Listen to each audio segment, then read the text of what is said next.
हम चैनल आज हम लेकर आए हैं अमीन पटवारी प्रीवियस ईयर क्वेश्चन पेपर 2017 का कंप्लीट सॉल्यूशन विथ एक्सप्लेन। यहाँ पर हर एक ऑप्शन को भी यहाँ पर एक्सप्लेन किया जाएगा। मैथ्स और रीजनिंग के पूरा क्वेश्चन को यहाँ पर सॉल्व किया जाएगा। उससे रिलेटेड क्वेश्चन और होंगे तो उसको भी सॉल्व किया जाएगा। यहाँ पर किसी भी क्वेश्चन में आपको डाउट नहीं होने वाला है। तो यहाँ पर पिछले साल के क्वेश्चन पेपर में टोटल 3 पार्ट में यहाँ पर डिवाइड किए गए थे, जहाँ पर सभी सब्जेक्ट को भी डिवाइड किया गया था, जहाँ पर कंप्यूटर, हिंदी, अंग्रेजी, गणित और reasoning, GK, GS, current affair और राज्य सामान्य जानकारी जो है वो इसमें पार्ट में पूरा डिवाइड किया गया था। टोटल 150 नंबर का हुआ था, जो कि अभी जो है 100 नंबर का ही होगा। तो इसमें एक्चुअल में बताया भी नहीं गया है कि किस में जो है वो कम किया जाएगा क्वेश्चन वैसे। और कंप्यूटर संबंधी ज्ञान में है आपको 10 क्वेश्चन, आपको मतलब 10 मार्क्स आपको लाना यहाँ पर अनिवार्य है। तो चलते हैं फर्स्ट क्वेश्चन की तरफ। यदि आप अमीन पटवारी की तैयारी कर रहे हैं तो this video will be your perfect guide for smart preparation. तो stay connected till the end, क्योंकि यहाँ मिलेगा आपको स्मार्ट एक्सप्लेनेशन, एक्यूरेट आंसर दोनों एक साथ। तो चलते हैं फर्स्ट क्वेश्चन की तरफ, जहाँ पर हम यहाँ पर कंप्यूटर संबंधी ज्ञान की तरफ जाने वाले हैं। फर्स्ट क्वेश्चन के यहाँ पर देखें तो फर्स्ट क्वेश्चन में यहाँ पर पूछा गया है कि निम्न में से कौन सा माउस की तरह कार्य करता है। ठीक है, अब माउस बोलते ही सबसे पहला आपको एक पॉइंट आपको पकड़ लेना है, वो है आपका कर्सर। कौन जो है वो जो तीर के निशान होता है कंप्यूटर में, तो कर्सर को कौन जो है आपस नियंत्रित करता है। तो अब सबसे पहली बात आप देखते हैं कीबोर्ड, तो कीबोर्ड भाई आप टाइप करते हैं वो तो नहीं होता है। यहाँ पर ट्रैक बॉल लेते हैं, तो ट्रैक बॉल में क्या है, आप जो है वो गेंद को यहाँ पर घुमा के जो है मतलब यहाँ पर उसको कंट्रोल करते हैं कर्सर को। लाइट पेन आपको लगेगा, लेकिन लाइट पेन यहाँ पर सिर्फ स्क्रीन पे आपको लिखने के लिए ही जो है वो सुविधा प्रदान करता है। यहाँ पर ट्रैक बॉल इसका राइट आंसर हो जाएगा। ठीक है, ट्रैक बॉल इसका राइट आंसर होगा, ना कि आपका लाइट पेन। ठीक है, चलते हैं नेक्स्ट क्वेश्चन में। तो यहाँ पर बूट वायरस के लिए निम्न में से कौन सा कथन सही है। तो सबसे पहली बात तो ये क्या है बूट वायरस, इसको समझते हैं। तो इसे समझने के लिए पहला तो आपको बूट प्रोग्राम समझना पड़ेगा। तो जब भी आप कंप्यूटर ऑन करते हैं तो सबसे पहले एक छोटा सा प्रोग्राम चलता है। जैसे आप विंडोज़ लिखाने आता है, विंडोज़ का आइकॉन बनता है, वो बूट प्रोग्राम होता है। अब बूट वायरस वही छोटा प्रोग्राम होता है, लेकिन वायरस वाला, है ना। यह बूट सेक्टर में घुस जाता है और जब भी कंप्यूटर ऑन होता है यह सबसे पहले चालू होकर कंप्यूटर को नुकसान पहुंचाना शुरू कर देता है ना। अब मान लो इसको इस तरह से उदाहरण समझो कि एक कॉपी है, कॉपी के फ्रंट पेज तो है आपका बूट प्रोग्राम है, बट वहाँ पास एक बूट वायरस आ गया, एक नया पेज हमने वहाँ पास ऐड कर दिया जिसमें हमने गलत बातें डाल दी। तो जब भी आप कॉपी खोलोगे तो सबसे पहले वही गलत बात ही आपके दिमाग में घुसेगी, उसको पढ़ोगे तो बस वही है आपका वायरस वाला बूट वायरस। ठीक है, तो यहाँ पर क्वेश्चन ऑप्शन को देखें तो यहाँ पर सबसे पहली बात तो यहाँ पर व्यापम स्टूडेंट को दिक्कत ये होती है कि उपरोक्त तो सभी दिखे और लगा दिए। तो हम एक बार इसको पढ़ते हैं, हर क्वेश्चन वैसा नहीं होता, सुविधा उतना नहीं दिया जाता। तो यह एक कंप्यूटर प्रोग्राम है, तो यही बोला मैंने सबसे पहले ही कि बूट प्रोग्राम। तो बूट प्रोग्राम यदि ही प्रोग्राम है तो बूट वायरस भी आपका क्या है, प्रोग्राम होगा। तो फर्स्ट ऑप्शन तो सही हो गया। यह बूट रिकॉर्ड को संक्रमित करता है। अब जो कि बूट प्रोग्राम होता है वो यहाँ पर बूट रिकॉर्ड होता है वहाँ पास, है ना, वहाँ पास मतलब सेव होता है, तो बूट रिकॉर्ड को संक्रमित करता है। तो हाँ ठीक है, कंप्यूटर बूटिंग के समय यह सबसे ज़्यादा क्रियाशील होता है। तो भाई बूट प्रोग्राम से पहले बूट वायरस यदि क्रियाशील हो रहा तो हाँ, ये जो है वो कंप्यूटर बूटिंग के समय सबसे ज़्यादा क्रियाशील होता है। तो यहाँ पर उपरोक्त सभी इसका राइट आंसर हो जाएगा। ठीक है, हाँ, तो यहाँ पर ऑप्शन डी इसका राइट आंसर हो रहा है। तो हाँ, यहाँ पर उपरोक्त वाला तो काम कर रहा है भाई। अब चलते हैं फ़ॉन्ट और स्टाइल बदलने के लिए किस मेनू को सिलेक्ट करते हैं। तो जब भी ऐसा वाला क्वेश्चन आए मतलब फ़ॉन्ट वॉन्ट साइज वाइज कोई भी टेक्स्ट से रिलेटेड, तो आपको बेस किसको मानना है, एम एस वर्ड को। ठीक है, एम एस वर्ड को बेस मानना है। क्यों बेस मानना है, क्योंकि वहाँ पर आपको जो है एडिट वेडिट सबका ऑप्शन देते हैं। तो यहाँ पर सबसे पहले यहाँ पर फॉर्मेट में आप जाते हैं जब भी एम एस ऑफिस के, तो वहाँ पर आपको फ़ॉन्ट और स्टाइल बदलने का यहाँ पर ऑप्शन देता है। तो इसका राइट आंसर हो जाएगा ऑप्शन सी। अब चलते हैं हॉटबॉट निम्न का उदाहरण है। हॉटबॉट निम्न का उदाहरण है। तो सबसे पहले बात यहाँ पर हॉटबॉट क्या है इसको पहले हम समझ लेते हैं। तो हॉटबॉट क्या होता है कि अब 1996 में क्या होता था कि पहले गूगल याहू नहीं होता था, गूगल याहू नहीं होता था। तो हॉटबॉट जो है सीधा जाके अपना कोई भी आप जैसे ब्राउज़र में जाते हैं, कोई भी आप डेटा वेटा यहाँ पर सर्च वर्च करते हैं कुछ भी, तो ये पूरा डेटा को हर एक जगह से यहाँ पर सोर्स से उठा के आपके सामने लाता था हॉटबॉट। तो एक हिसाब से देखे जाए तो ये गूगल और याहू की जगह काम करता था पहले। तो ये हम बोल सकते हैं कि ये जो है क्या है, एक सर्च इंजन की तरह कार्य कर रहा है। तो ये एक क्या है, एक सर्च इंजन है। हॉटबॉट क्या है, एक सर्च इंजन है। चलते नेक्स्ट क्वेश्चन में। तो निम्न में से कौन सा हैकिंग टूल नहीं है। तो भाई मैं सही बोलूँ तो ये ऐसे क्वेश्चन व्यापम देता ही है छोड़ने के लिए, है ना? देता ही छोड़ने के लिए। तो इसमें ज़्यादा उतना मत घुसना क्योंकि ये थोड़ा-सा लेंदी क्वेश्चन हो जाता है यार। मैं खुद रहता तो थोड़ा-सा सोचना, बट पता है तो मैं यहाँ पर बनाने की कोशिश ज़रूर करूँगा, ठीक है? तो सबसे पहले हम क्या करेंगे कि एक-एक जो है वो ऑप्शन को हम समझेंगे कि ये क्या चीज़ है। तो सबसे पहले चलते हैं हम एनमैप की तरह, है ना? एनमैप। तो ये है, क्या होता है कि एक नेटवर्क स्कैनिंग और पोर्ट स्कैनिंग के लिए इस्तेमाल होने वाला एक हैकिंग टूल है ना? एनमैप मतलब कि आप जैसे कि ब्राउज़र में कोई भी वेब पेज देखते हैं तो वहाँ पास क्या है, जो भी नेटवर्क होता है, पोर्ट होता है, उसको स्कैन करने के लिए एक हैकिंग टूल होता है। अब चलते हैं बी नेसेस के एनएसएस की तरह, NESSUS, ठीक है? नेसिस की तरह। अब ये क्या होता है कि मैं थोड़ा-सा लेंदी भाषा यहाँ पास नहीं करूँगा कि वल्नरेबिलिटी स्कैनर है ऐसे करके, मैं सिंपल भाषा में बताऊँ तो आप कोई भी ब्राउज़र में वेब पेज में कुछ खोलते हैं तो उसमें ये क्या रहता है कि आप एक कोई ऐप देखते हैं तो उसमें सुरक्षा में कोई खामियाँ तो नहीं है ना? कोई भी यदि खामी होगा तो उसको जो है वो एक साइबर सिक्योरिटी होता है, ये ढूँढने का काम करता है, उसको पहचानने का काम करता है, ठीक है? अब चलते हैं यहाँ पास ऑप्शन सी में विनज़ैपर। तो विनज़ैपर क्या होता है, विंडोज़ के जो इवेंट लॉग्स होते हैं उसको डिलीट और मॉडिफ़ाई करने के लिए जो है वो एक हैकिंग टूल होता है। इवेंट लॉग मतलब कि आप देखो कोई भी सॉफ्टवेयर या फिर ऐप होता है उसका जो है रिकॉर्ड होता है, कब चालू हुआ था, कब कितना टाइम तक चला था, ये सब जो होता है इवेंट लॉग, इसको डिलीट और मॉडिफ़ाई करने के लिए होता है। अब ऑप्शन आते हैं ऑप्शन डी में, तो ठीक है, ये भी हैकिंग टूल है, ये भी हैकिंग टूल है, ये भी हैकिंग टूल है। बट यहाँ पे आप जाओगे ना तो ओबीनैम में, तो ये एक प्रकार से सिर्फ़ और सिर्फ़ क्या है, ये कोई हैकिंग टूल नहीं है बल्कि एक बैकअप सॉफ्टवेयर है जिसका उपयोग जो है वो डेटा बैकअप और रिकवरी के लिए किया जाता है। तो पूरा इसका जो है राइट आंसर जो हो जाएगा आपका ऑप्शन जो है वो ये हो जाएगा आपका ऑप्शन डी ओबीएनएम, ठीक है? ऑप्शन जो है आपका डी हो जाएगा ये आंसर, ठीक है? चलते हैं नेक्स्ट क्वेश्चन की तरफ। तो नेक्स्ट क्वेश्चन में पूछा गया है कि कंप्यूटर का उपयोग करने का लाभ यह है कि, यहाँ पर कौन सा जो है वो लाभ है जब हम कंप्यूटर को मतलब उपयोग करते हैं। तो ये क्वेश्चन को आप थोड़ा सा समझो कि इसमें भी उपरोक्त सभी दिए हैं, लगा दो ये बिना पढ़े, ये नहीं होता। इसको भी हम देखते हैं, ठीक है? तो उसमें तो काम कर गया था वो वाला उपरोक्त सभी वाला, इसमें देखते हैं कि काम करता है नहीं करता। तो सबसे पहला ऑप्शन में हम देखेंगे, ऑप्शन ए में यदि हम जाएँ तो इसमें बोला क्या गया है कि कंप्यूटर बहुत तेज़ होते हैं और बड़ी मात्रा में डेटा स्टोर कर सकते हैं। तो ठीक है, सही बोल रहा है कि कंप्यूटर हम जब भी उपयोग करते हैं तो थोड़ा-सा तेज़ हो जाता है और टेराबाइट में जो है वो एमबी में जो है वो जल्दी से जो है वो डेटा को स्टोर करना ये प्रारंभ कर देता है। तो ऑप्शन ए जो एकदम राइट इसमें बैठ रहा है। अब ऑप्शन बी को देखें, तो जब इनपुट गलत हो तब जो है वो कंप्यूटर सटीक आउटपुट देता है। तो ये क्या बोल रहा है, इसको समझो कि इनपुट गलत हो तब भी कंप्यूटर सटीक आंसर दे रहा है। ये एक ऐसा थ्योरी पर काम करता है। आप देखोगे एक होता है आपका गीगो, गीगो मतलब गार्बेज इन गार्बेज आउट। आप गलत या फिर कचरा दोगे तो कचरा ही आएगा, मतलब आप गलत इनपुट दोगे तो गलत आउटपुट ही आएगा। उसके पास कोई भी अंडरस्टैंडिंग जो है वो प्रोसेसिंग वाला नहीं होता कि वो समझ सके और इनपुट को, गलत इनपुट को जो है सही कर दे, है ना? ऐसा नहीं होता। आप गलत इनपुट दोगे तो यहाँ पर से गलत इनपुट आउटपुट ही आएगा। तो ये वाला ऑप्शन तो आपका गलत हो जाता है ना? ऑप्शन ए बस आपका सही हो रहा है। कंप्यूटर अनम्य तैयार किए गए हैं। तो यहाँ पास अनम्य शब्द आ रहा है, थोड़ा-सा कन्फ्यूजन होगा तो यहाँ पास इंग्लिश जो शब्द होता है, इसको हम देख के समझ सकते हैं। तो इसमें पूछा है कि इनफ्लेक्सिबल, इनफ्लेक्सिबल मतलब ये क्या बोलना चाह रहा है कि एक लचीला है, लचीला मतलब इनफ्लेक्सिबल, है ना? फ्लेक्सिबल मतलब लचीला है, इनफ्लेक्सिबल मतलब लचीला नहीं है।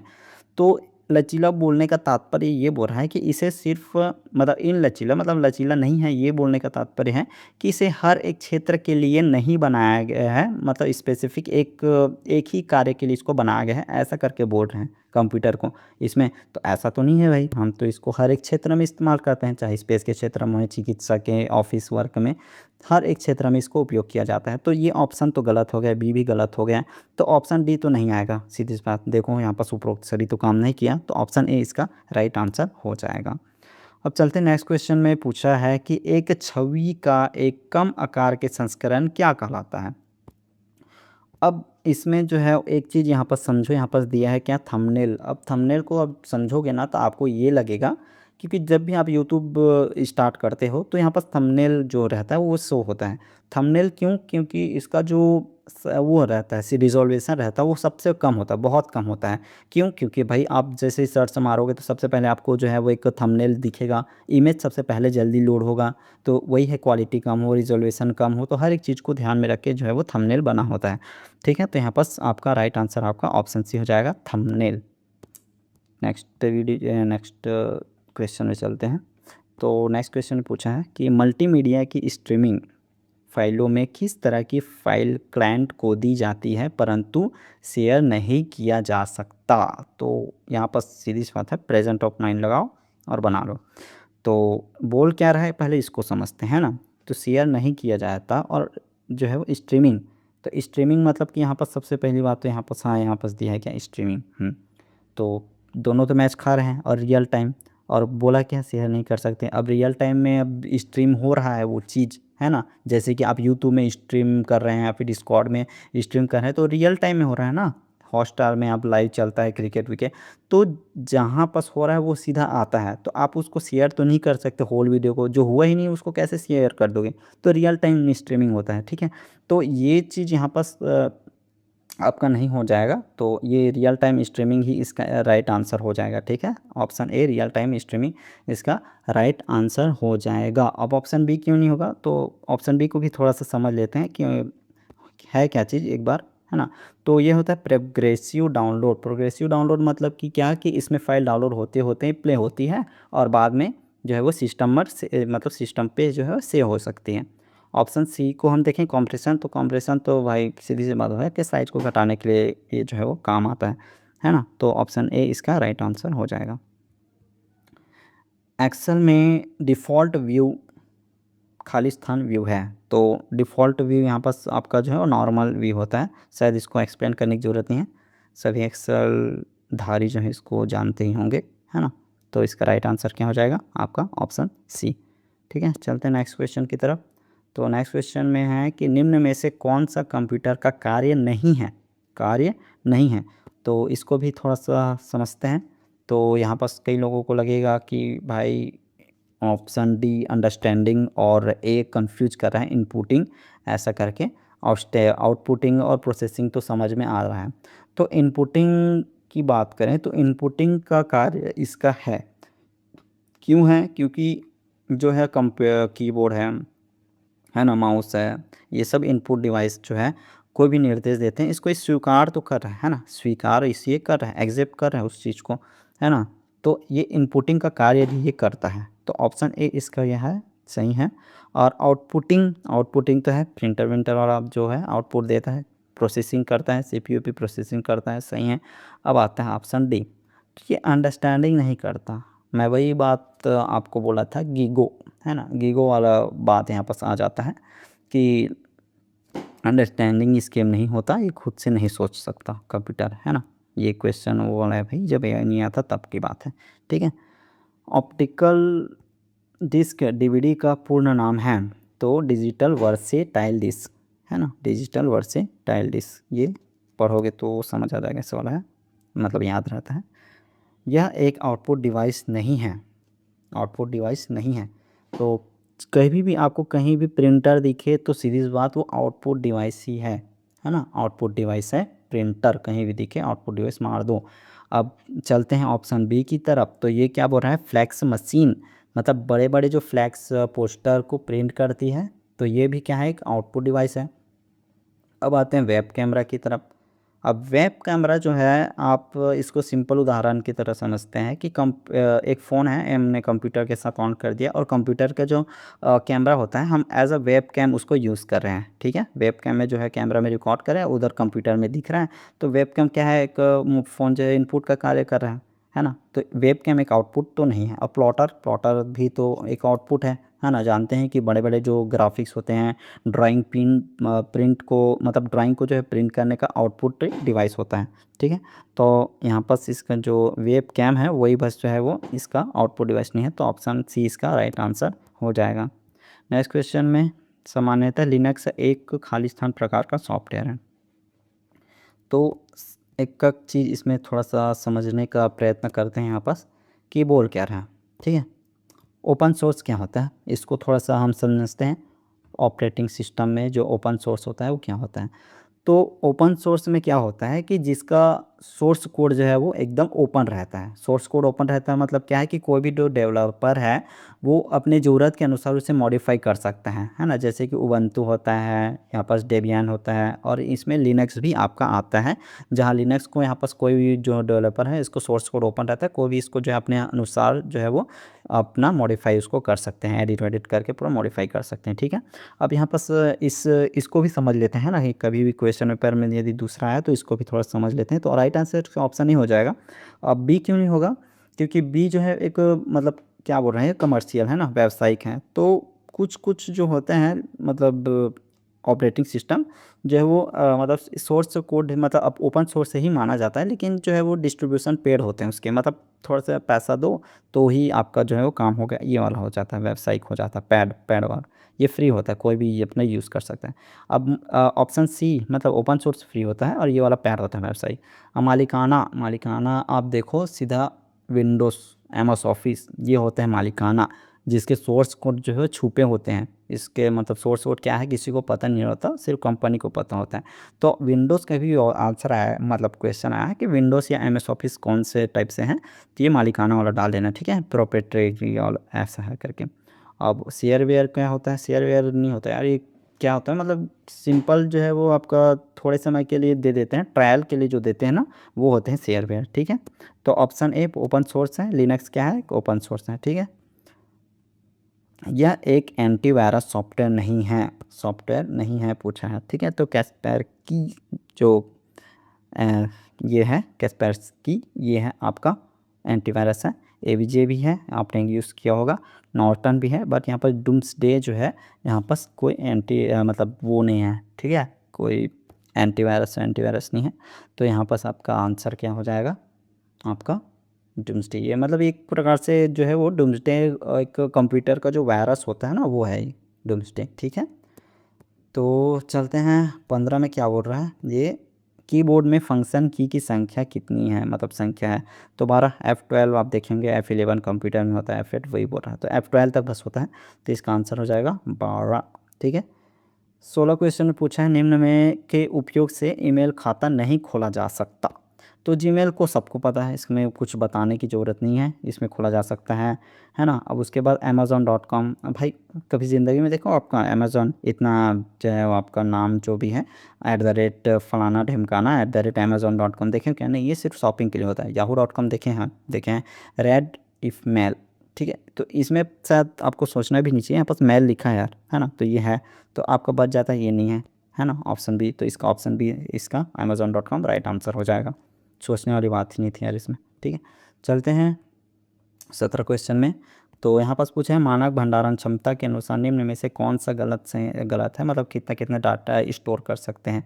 तो ब्लू रे जो है वो 25 GB का ही मतलब होता है। आप देखेंगे थिएटर वेटर वाला सीन जो होता है ना यही वाला है, ब्लू रे 25 GB गीगाबाइट जो है स्टोर कर सकते हैं। DVD 4.7 सही है। CD भी 700 MB सही है। फ्लॉपी डिस्क में तो यहाँ पास देखो, यहाँ पास कितना अच्छा कन्फ्यूज़न क्रिएट किया है। यहाँ पास इसको सबको याद भी आएगा ना, तब भी गलती यहाँ पास कर देंगे कोई। तो 1 पॉइंट इसका 44 MB होता है। ठीक है, 1.44 MB होता है। ठीक है, MB। तो इसका राइट आंसर हो जाएगा आपका ऑप्शन ए। ठीक है, ऑप्शन ए 1.4 MB होता है, 1.44 MB ना कि 144 MB। ठीक है। 18 क्वेश्चन में देखें, 18 क्वेश्चन में बोला है कि रियल टाइम स्टीम मतलब रियल टाइम सिस्टम में ज़रूर होता है नॉन प्री एम्पिटिव कर्नल, और ये पूछा है। ठीक है। तो इसको थोड़ा सा समझते हैं, है ना, रियल टाइम सिस्टम क्या होता है क्या नहीं होता है, इसको थोड़ा सा हम एक्सप्लेन करते हैं अच्छे से। ठीक है। तो रियल टाइम सिस्टम, तो ये क्या होता है कि ऐसे सिस्टम होते हैं जहाँ कार्य को निश्चित समय के लिए, डेडलाइन हम बोल सकते हैं, में पूरा होना चाहिए। ठीक है। उदाहरण के लिए जैसे कि हम बोले कि हवाई जहाज़ का नियंत्रण सिस्टम, है ना, रियल टाइम में होना चाहिए। मेडिकल उपकरण, इंडस्ट्रियल रोबोट, ये सब क्या है आपका जो है वो रियल टाइम सिस्टम होते हैं। अब है ना, मतलब यहाँ पर ऐसा है कि जो ज़रूरत होगा ना बस उसी प्रोग्राम को आपस चलाना पड़ेगा। अब प्री एम्पेटिव कर्नल को ही बस देखोगे ना तो यहाँ पर से नाम से पता चल रहा है कि पहले से जो है वो बना बना होगा ऐसे करके, है ना। तो जैसे कि आप उदाहरण के लिए मैं ये बोलूँ कि मान के चलो आपके मोबाइल में कुछ डाउनलोड हो रहा है, ठीक है, मान के चलो कोई भी वीडियो डाउनलोड हो रहा है। अब आप वहीं पर से एक आप वीडियो कॉल भी कर रहे हैं, अब आपको वॉल्यूम बढ़ाना है, तो या तो वो क्या करेगा आपका नॉन प्री एम्पटीव में सिर्फ एक ही जो है वो प्रोसेस को है चलते रहने देगा, ठीक है। जैसे कि हम इसमें सीपीयू का खेल रहता है, मतलब कि सीपीयू को किसको देना है या किसको नहीं देना है ये डिसाइड करता है। तो जो ज़रूरत होता है, जैसे कि वीडियो डाउनलोड को भी रहने देते हैं यार, है ना, उसको अभी ज़रूरत नहीं है, सीपीयू जो है आप जो है वीडियो कॉल में ध्यान दो, वो ज़्यादा ज़रूरी है ऐसे करके, तो उसमें ध्यान दे देगा, ठीक है। मतलब या फिर वॉल्यूम बढ़ाना होगा, हाँ तो ये ज़्यादा ज़रूरी है, डाउनलोड वाला हटाओ, इसका वॉल्यूम बढ़ाना ज़्यादा ज़रूरी है, आवाज़ वाज के लिए दिक्कत होगा ऐसे करके। तो ये जो है वो आपका कौन कार्य करते हैं ऐसा, आपका प्रिंट वाला जो है ना, ये है ना, प्री एम्पटीव कर्नल जो है वहाँ पास एक रियल टाइम सिस्टम में जो है वो आपका ज़रूर होता है ये वाला। तो इसका जो राइट आंसर यही होगा, है ना। मतलब कि प्री एम्पटीव कर्नल क्या होता है कि जब ऑपरेटिंग सिस्टम किसी चल रहे टास्क को बीच में रोककर अधिक आवश्यक मतलब हाई जो प्रायोरिटी होती है टास्क को सीपीयू को दे सकता है ना। तो यही रियल सिस्टम के लिए ज़रूरी होता है ना, क्रिटिकल काम तुरंत पूरे हो सकें ऐसा वाला। जबकि नॉन प्री एम्पटीव कर्नल में क्या होता है कि इसमें चल रहे टास्क को रोका नहीं जा सकता, इसलिए यह रियल टाइम सिस्टम में उपयुक्त नहीं है, ठीक है। तो राइट आंसर आपका आपका ऑप्शन बी हो जाएगा, ठीक है। और ये ऐसे वाले क्वेश्चन को थोड़ा सा ये उड़ा दिया करो यार, क्योंकि यहाँ पर जस्ट इसका उल्टा दिया रहता है, उल्टा है तो आपका सी तो होगा नहीं, है ना। तो इसको ऐसे ही हटा दिया करो। चलते नेक्स्ट क्वेश्चन में, डॉट मैट्रिक्स, है ना, डॉट मैट्रिक्स प्रिंटर। तो ये समझते हैं सबसे पहले भाई कि डॉट मैट्रिक्स प्रिंटर होते क्या चीज़ हैं। तो डॉट मैट्रिक्स प्रिंटर हेड मतलब उसमें जो सुइयाँ होती है, पिंस की एक श्रृंखला होती है जो स्याही लगी रिबन पर प्रहार करती हैं, बार बार ऐसे ठप ठप ठप ठप ठप करके ना रिबन पे प्रहार करती हैं और कागज़ पर अक्षर जो है वो यहाँ पर चित्र जो है यहाँ पर छप जाता है, ठीक है। ये होता है आपका डॉट मैट्रिक्स। मतलब मैं सीधे से बोलूँ तो रिबन या फिर कागज़ को ये जो है वो टच करता है या फिर ऐसे सीधा हथौड़े से ऐसे प्रहार करता है। तो इसको जो भी ऐसे टच करता है फिर मारता है ना, प्रहार करता है, तो इसको इम्पैक्ट प्रिंटर बोलते हैं, है ना, इसको इम्पैक्ट प्रिंटर बोलते हैं। टच कर रहा है मतलब इम्पैक्ट प्रिंटर। अब जैसे कि आप 3D में है ना, ये इसका राइट आंसर बी हो जाएगा। बट यहाँ पर एक्सप्लेन करें सभी को तो यहाँ पर 3D प्रिंटर के देखें जाए किसी भी वस्तु को बनाने के लिए, मतलब ऑब्जेक्ट कोई बनाने वाला होता है ना, बनाना होता है तो ये काम करता है। तो ये नहीं है आपका। अब इंकजेट प्रिंटर, अब मैंने यही बोला था इम्पैक्ट प्रिंटर मतलब सीधा ऐसे टच कर रहा हो, बट यहाँ पर इंकजेट में क्या होता है कि ये बारीक नोजल से इंक छिड़क कर प्रिंट करते हैं, है ना, इंक को ऐसे छिड़केंगे उसके बाद प्रिंट करते हैं। लेज़र प्रिंटर में नाम से पता चल रहा है लेज़र बीम और जो टोनर का उपयोग करके जो है वो प्रिंट करता है लेज़र। तो इसका राइट आंसर हो जाएगा ऑप्शन ऑप्शन बी, ठीक है। 20 में चलते हैं। तो क्वेश्चन नंबर 20 में यहाँ पर पूछा गया है कि अनुरोध किए गए रिसोर्स के लिए प्राप्त फाइल नॉट फाउंड एरर के लिए HTTP सर्वर की प्रतिक्रिया कोड क्या है। अब ब्राउज़र चलाओगे तो इसका आंसर फट से आपके दिमाग में एकदम आ जाएगा जहन में, है ना। कैसे, जैसे कि 404 जो है इसको थोड़ा सा एक्सप्लेन करें तो 404 जो है वो नॉट फाउंड के लिए होता है ना। जब सर्वर पर आपने अनुरोध किया गया जो है वो कि मतलब अनुरोध करते होते हैं ना, तो जब सर्वर पे अब जब अनुरोध किया गया रिसोर्स फाइल होता है, फाइल या पेज तो नहीं मिलता है, तो यह एरर कोड जो है वो 404 जो है वो शो करता है, ठीक है। तो आंसर इसका जो पूछा है वही है नॉट फाउंड के लिए 404। अब 401, अब 401 को भी समझ लो यार, जब पता है तो हम भी ज्ञान बाँट देते हैं। तो 401 में क्या होता है कि यह यूज़र बिना अनुमति के रिसोर्स पर पहुंचना चाहता है ना। जब भी कोई यूज़र जो है वो बिना अनुमति के कोई भी रिसोर्स तक पहुंचना चाहता है तो 401 जो है वो यहाँ पर शो कर देता है। 303 क्यों नहीं, 303 भाई क्योंकि जब कोई भी आपका कोई भी पेज होता है ना, आप ब्राउज़र में जाएगा वो वेब पेज है। अब वेब पेज क्या है किसी दूसरे वेबसाइट में मान के चलो शिफ्ट हो गया वो भी परमानेंटली, तो यहाँ पर 301 जो है वो शो करेगा, ठीक है। अब इंटरनल सर्वर एरर 500 में शो करता है ना, जब सर्वर के अंदर में कोई समस्या होता है ना तब 500 आपका शो करता है, ठीक है। तो यहाँ पर इसका राइट आंसर हो जाएगा आपका 404 नॉट फाउंड के लिए, ठीक है। तो आपका जो नेक्स्ट जो है वो हम जो है हिंदी को करेंगे। इसमें हर एक चीज़ को यहाँ पर समझेंगे, विलोम विलोम क्या है, इसमें हम ट्रिक भी एकदम स्पेसिफिक यहाँ पर बताएंगे कि किससे कैसे हम ट्रिक से थोड़ा सा यहाँ उड़ा सकते हैं बाकी को चाहे आपका विलोम है, तत्सम है, तद्भव सबको। तो और ऑप्शन से भी कैसे उड़ाना है ये भी हम आपको पूरा अच्छे से करेंगे। मैथ्स रीजनिंग का पूरा सॉल्यूशन हम यहाँ पास लाएंगे, थोड़ा सा भी डाउट नहीं होगा, एकदम बेसिक से हम उठाएंगे। तो फिर मिलते हैं नेक्स्ट वीडियो में। नेक्स्ट पार्ट इसका आएगा जिसमें हम सामान्य हिंदी को यहाँ पास कवर करेंगे, वरना वीडियो यहाँ पास लंबा हो जाएगा। ठीक है, क्योंकि हम यहाँ पास हर एक ऑप्शन को यहाँ पास क्लियर करते हैं। ऐसा नहीं कि आंसर बताओ चलते चलो, आंसर बताओ चलते चलो, ऑप्शन डी आएगा बी आएगा, भाई एक्सप्लेन करो ना आप। ठीक है, एक्सप्लेन इंपॉर्टेंट रहता है, आंसर सबको पता रहता है। ठीक है, तो मिलते हैं नेक्स्ट वीडियो में। लाइक और सब्सक्राइब कर देना यार, वीडियो बनाने के लिए बहुत मेहनत करना पड़ता है। नेक्स्ट पार्ट के लिए आपको जो है वो सब्सक्राइब कर दो। ठीक है, धन्यवाद। Thanks for watching my videos.